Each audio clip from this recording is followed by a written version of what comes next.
Tidak ada orang di sini yang kebal, yang tidak patuh, tidak bekerja keras untuk bangsa dan negara dan rakyat. Saudara saya beri wewenang, copot segera.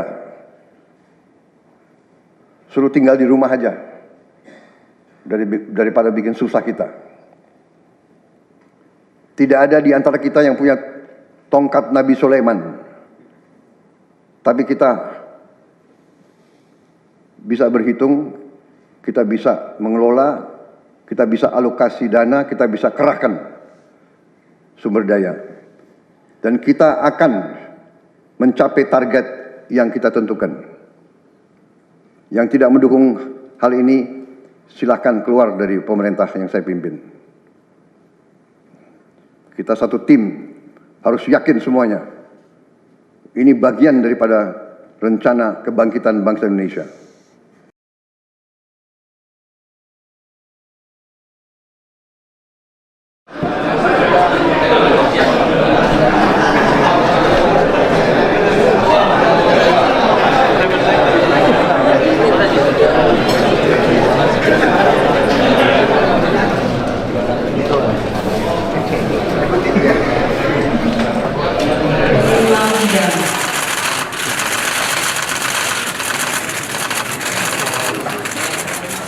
Presiden Republik Indonesia dan Wakil Presiden Republik Indonesia memasuki ruang sidang.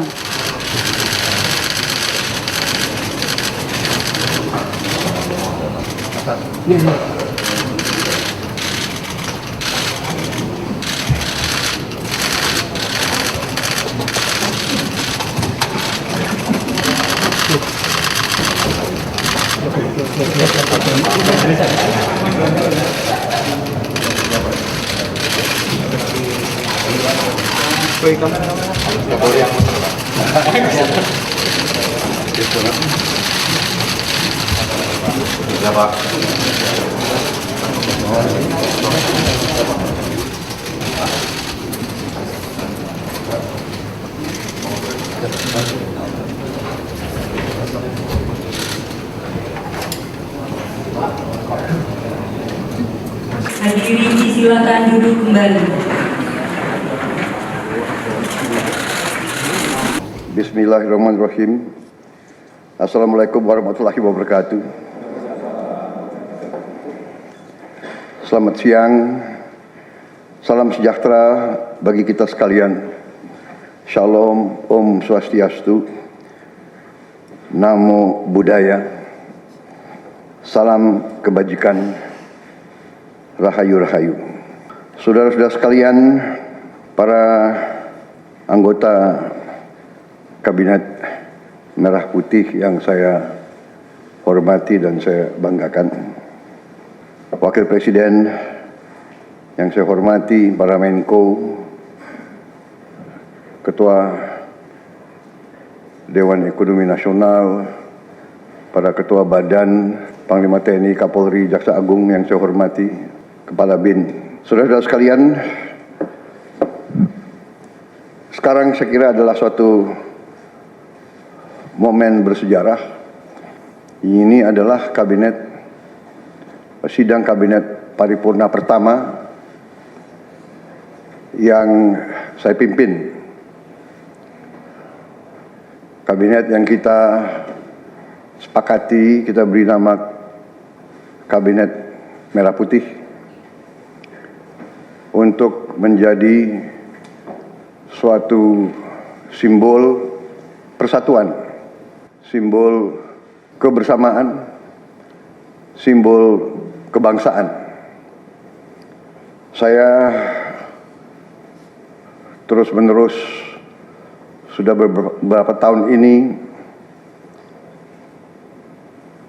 maju ke hadapan rakyat Indonesia, kepada semua pemimpin politik, pemimpin masyarakat, pemimpin agama, pemimpin pengusaha. Saya terus-menerus menekankan pentingnya persatuan. Sumber kunci keberhasilan kebangkitan suatu bangsa dalam sejarah manusia berabad-abad. Kuncinya adalah bila elitnya bisa kerjasama, bila elitnya bersatu. Persatuan ini artinya adalah kita bisa sepakati mana adalah kepentingan nasional yang inti, mana adalah kepentingan nasional yang vital bagi kelangsungan hidup bangsa kita. Kita masing-masing punya kepentingan politik masing-masing. Kita masing-masing punya kepentingan kelompok masing-masing. Tapi manakala kita sudah bicara tentang bangsa dan negara, kita harus sepakati kepentingan nasional yang vital. Saya meyakini bahwa kepentingan nasional vital kita tentunya harus kita sepakati adalah kemerdekaan dan keutuhan NKRI, keutuhan Negara Kesatuan Republik Indonesia.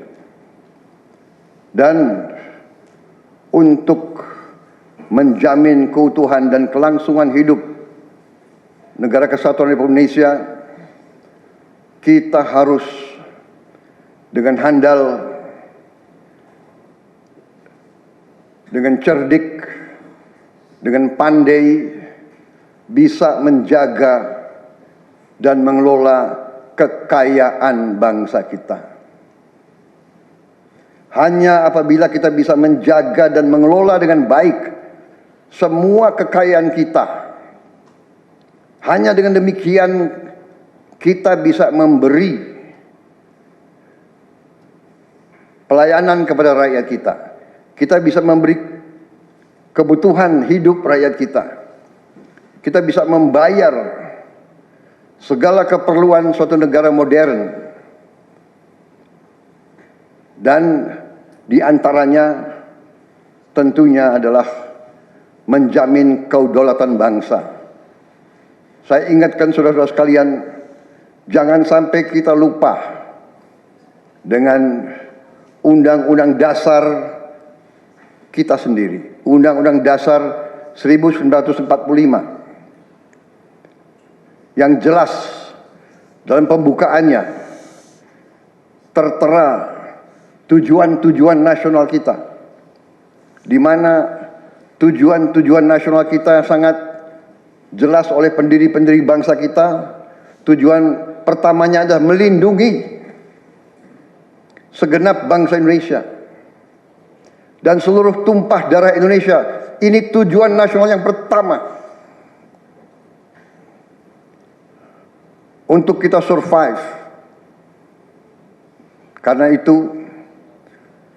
kita perlu memikirkan apakah kita sudah cocok atau tidak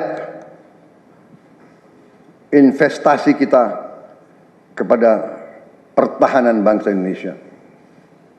Kedua, tentunya memajukan kesejahteraan umum. Saya katakan berkali-kali bahwa negara yang merdeka, rakyatnya harus merasakan kemerdekaan. Janganlah kita bangga menjadi anggota G20 kalau rakyat kita masih banyak yang miskin, masih banyak yang lapar. Mencerdaskan kehidupan bangsa mutlak. Pendidikan bagi kita adalah prioritas yang sangat tinggi. Saya kira ini terlihat komitmen kita kepada pendidikan. Kalau tidak salah, alokasi kita dalam anggaran 2025 untuk pendidikan salah satu tertinggi, Pak. Mungkin selama sejarah kita, Pak. Untuk pertama kali kita sudah 25%, Pak. Bu ya. 20.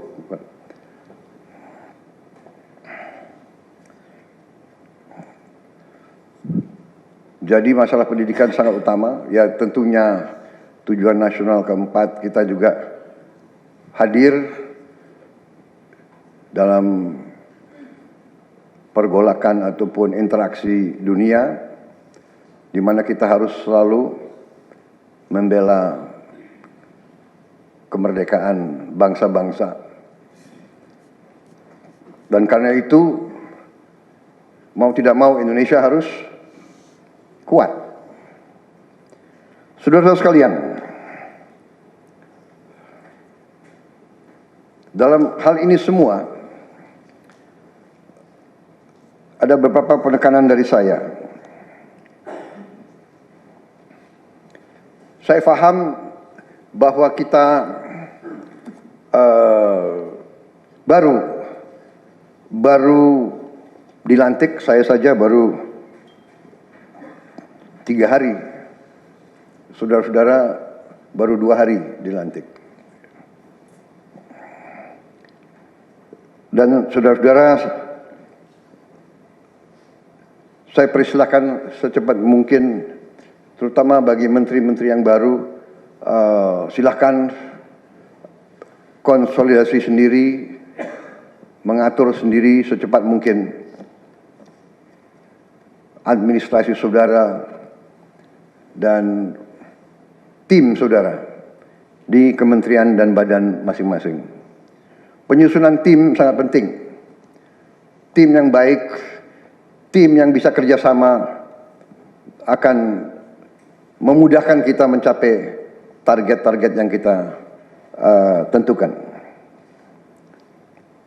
Saudara-saudara, saya sangat mengutamakan kerjasama sebagai tim. Untuk itu, dalam waktu dekat, saya akan mengajak saudara-saudara ke Magelang, di mana kita akan melaksanakan beberapa hari menambah pembekalan. Kemudian kita akan adakan koordinasi di tempat di Magelang, Jawa Tengah, di kawasan Akademi Militer. Hal itu saya nilai bahwa akan membawa banyak manfaat, karena sesungguhnya lahirnya Republik kita memang proklamasi di Jakarta, tetapi ujian proklamasi berada di daerah-daerah di mana pejuang-pejuang kita melaksanakan perebutan kemerdekaan secara fisik. Dan daerah Magelang merupakan suatu sentra perlawanan kita terhadap penjajah. Mulai ratusan tahun dikenal sebagai daerah perjuangannya Pangeran Diponegoro. Di antara 5 gunung, itu saya kira cukup membawa suatu aura tradisi keberanian, tradisi heroisme, tradisi cinta tanah air. Saudara-saudara sekalian, jumlah anggota kabinet kita sebanyak 48 menteri. Juga ada badan-badan yang sangat strategis. Ini memang lebih banyak dari pemerintah sebelumnya. Jumlah ini saya sadari memang bisa dianggap tergolong besar. Tapi memang bangsa kita bangsa yang besar. Kita tidak dapat pungkiri bahwa kita negara keempat terbesar di dunia dari jumlah penduduk. Dari luas wilayah, kita luasnya sama dengan Eropa Barat. Di mana Eropa itu terdiri dari 27 negara. Kita satu negara. Mengelola Eropa itu membutuhkan 27 menteri keuangan, 27 menteri pertahanan, 27 menteri dalam negeri. Saudara-saudara, kita seluas Eropa. Saudara-saudara sekalian, kita juga memilih sistem politik demokratis. Kalau kita negara otoriter, mungkin kita cukup menjalankan semua dengan jumlah penduduk yang sedikit. Jadi saudara-saudara, ini tidak masalah. Yang penting kita bekerja dengan efisien. Yang penting kita tidak bekerja dengan seenaknya. Saya minta Menteri Keuangan, saya minta semua Menko, saya minta semua menteri telusuri lagi alokasi APBN. Pelajari lagi DIPA, pelajari lagi. Saya minta detail. Kegiatan-kegiatan yang terlalu seremonial, terlalu banyak seminar, terlalu banyak sarasehan, terlalu banyak konferensi, terlalu banyak perjalanan luar negeri, mohon dikurangi. Kita harus memberi contoh. Fokus kita adalah pembangunan ekonomi, kesejahteraan rakyat ke dalam. Jangan mengada-ada. Studi banding belajar pramuka ke negara lain, ya. Saya minta efisien. Saudara-saudara, kalau saudara perhatikan dalam pemerintahan yang saya bentuk, saya perkuat kepala staf kepresidenan. Saya perkuat itu, saya ada tambah lagi Badan Pengendalian Pembangunan dan Investigasi Khusus. Tugas mereka adalah memonitor semua program, semua proyek yang kita akan lancarkan. Saya juga membentuk suatu badan baru, Badan Percepatan Pengentasan Kemiskinan. Badan ini akan mempelajari, akan mengikuti semua program-program perlindungan sosial, semua program-program bantuan ke bagian golongan rakyat yang masih perlu bantuan, intervensi. Bukan saya ingin mencampuri pekerjaannya kementerian-kementerian, tidak. Tapi saya ingin membantu. Di mana ada bottleneck, di mana ada kesulitan, segera kita atasi. Marilah kita jujur mengakui bahwa birokrasi di kita sangat terkenal. Sangat terkenal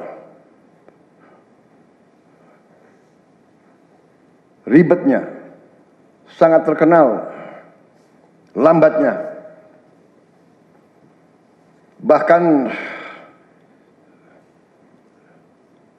ada pembicaraan oleh rakyat kita bahwa birokrasi pemerintah kita sering mempersulit, bukan mempermudah keperluan rakyat. Bahkan ada yang mengatakan kalau bisa dibikin sulit, kenapa dibikin mudah? Ya, ini saya minta menteri-menteri sekarang, mari kita lebih berani, mari kita lebih tidak ragu-ragu untuk memberi pelayanan yang terbaik kepada rakyat kita. Jangan ragu-ragu kalau saudara tidak puas dengan pejabat-pejabat di bawah Anda, laporkan, segera kita ganti. Begitu banyak orang yang mau mengabdi. Tidak ada orang di sini yang kebal, yang tidak patuh, tidak bekerja keras untuk bangsa dan negara dan rakyat. Saudara, saya beri wewenang, copot segera. Suruh tinggal di rumah aja, daripada bikin susah kita. Saudara-saudara sekalian, saya kira dalam waktu dekat saudara-saudara akan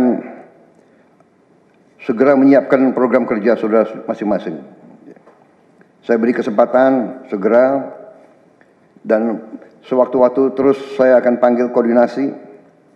Tadi pagi sebelum sidang kabinet saya sudah koordinasi sama beberapa menteri, dengan Jaksa Agung, dengan BPKP, dan besok pun kita akan lanjutkan. Ada beberapa pengarahan dari saya, Menteri Bappenas, pastikan semua program dan kegiatan di semua kementerian lembaga mempunyai kontribusi yang signifikan, terukur, dan saling bersinergi. Pelajari kembali semua proyek. Jangan ada proyek yang mercusuar. Semua ditujukan kepada yang saya sampaikan pada pidato saya di depan Majelis Permusyawaratan Rakyat pada hari pelantikan saya. Kita harus swasembada pangan. Itu prioritas dasar karena situasi global. Perang besar bisa pecah setiap saat. Kita harus jamin kemampuan kita memberi makan rakyat kita sendiri. Swasembada energi mutlak. Kita bersyukur kita punya sumber alam yang sangat besar. Kita sekarang tidak boleh ragu-ragu memanfaatkannya sebaik-baiknya. Hilirisasi kunci daripada kemakmuran. Karena itu saya minta menteri-menteri terkait, Menteri Investasi, Hilirisasi, Menteri Bappenas, Menteri ESDM, dengan beberapa menteri lain dibantu oleh tentu Menko Perekonomian dan Ketua Dewan Ekonomi Nasional, saya minta segera inventarisir proyek-proyek penting dalam program hilirisasi kita. 26 komoditas, proyek-proyek yang vital dalam 26 komoditas tersebut yang harus dihilirisasi segera dirumuskan, bikin daftar, dan kita segera untuk mencari dana sehingga kita bisa mulai hilirisasi dalam waktu yang sesingkat-singkatnya. Kemudian program makan bergizi, Kepala Badan Gizi Nasional dan semua KL untuk siapkan segera kita mulai dengan bergerak cepat, tepat sasaran, terukur, tapi jangan takut dengan kesulitan. Ya. Saya masih mendengar beberapa tokoh meragukan kemampuan kita untuk laksanakan itu. Saya tidak katakan bahwa ini bisa selesai dalam 1 minggu, 2 minggu, atau 3 bulan. Tidak ada di antara kita yang punya tongkat Nabi Sulaiman. Tapi kita bisa berhitung, kita bisa mengelola, kita bisa alokasi dana, kita bisa kerahkan sumber daya. Dan kita akan mencapai target yang kita tentukan. Saya hakul yakin, saya pertaruhkan kepemimpinan saya. Bagi saya, makan bergizi untuk anak-anak dan ibu hamil ini adalah strategik. Yang tidak mendukung hal ini, silahkan keluar dari pemerintah yang saya pimpin. Kita satu tim, harus yakin semuanya. Ini bagian daripada rencana kebangkitan bangsa Indonesia. Dan sesudah itu, tentunya yang saya katakan pendidikan sangat mutlak. Saya sudah panggil Menteri Pendidikan Tinggi, Sains dan Teknologi dan Menteri Pendidikan Dasar Menengah. Kita sudah mempunyai gambaran besar bagaimana kita segera akan menyentuh semua anak-anak kita.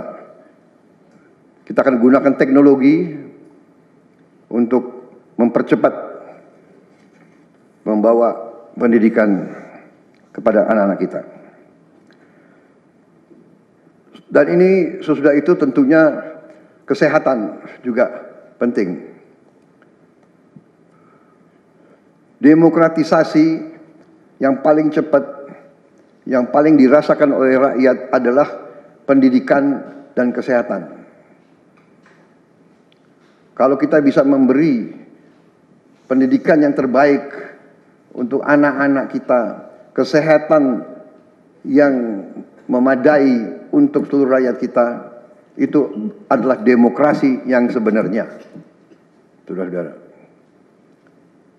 Menteri Kesehatan teruskan reformasi kesehatan, atasi kekurangan dokter dan tenaga kesehatan. Kita punya program khusus, nanti kita bahas tersendiri. Ini semua harus ditopang oleh pertahanan yang kuat, penegakan hukum yang tidak ragu-ragu. Saya minta Jaksa Agung, Kapolri, BPKP, Badan Intelijen Negara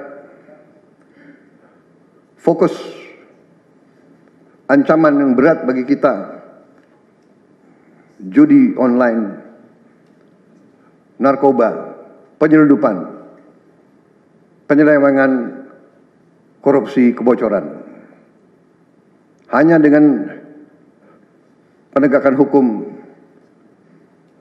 yang tegas dan intelligence yang baik, bukti-bukti yang kuat, bisa kita segera mitigasi hal ini semua.